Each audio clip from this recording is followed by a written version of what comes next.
চন্দ্ৰনাথ বৰুৱা ছাৰে এই ঘৰটো এৰি 7 বছৰমান আগে মুম্বাইত থাকিবলৈ গ'ল। তাৰে 2 বছৰমান পিছতে চন্দনা নামৰ ছোৱালী এজনী এই ঘৰটোত তাইৰ বান্ধৱীৰ সৈতে থাকিবলৈ আহিল। আৰে মোক চানা তই আমি এতিয়া পুৰা প্ৰফেচনেল ছো মানে ভেৰিফাইড হোৱা ছো পবাল দা ইয়াও ঘৰটো পৰা ওলাব পাৰিব জানো?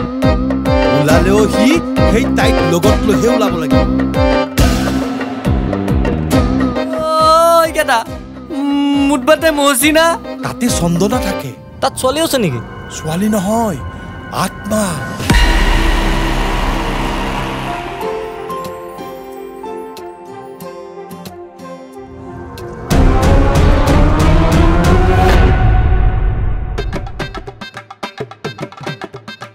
চালিয়া বাবাক মাতিব লাগিব।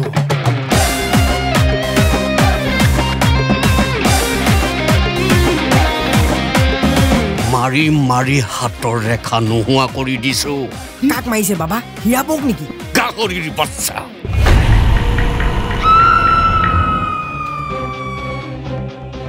কিন্তু বাবা এতিয়া চন্দনা আত্মাটো এনেকে থাকিব নেকি? নাথাকে, তাই মুক্তি।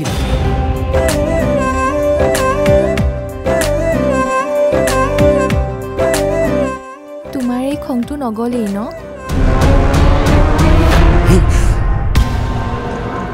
সেই চন্দ্ৰপুৰৰ চন্দনাক চন্দৰ পোহৰত চন্দনৰ পুতি চাফা কৰি দিম। ঐ কাক হিজৰা বুলি ক'বলৈ আহিছ? ঐ দাদা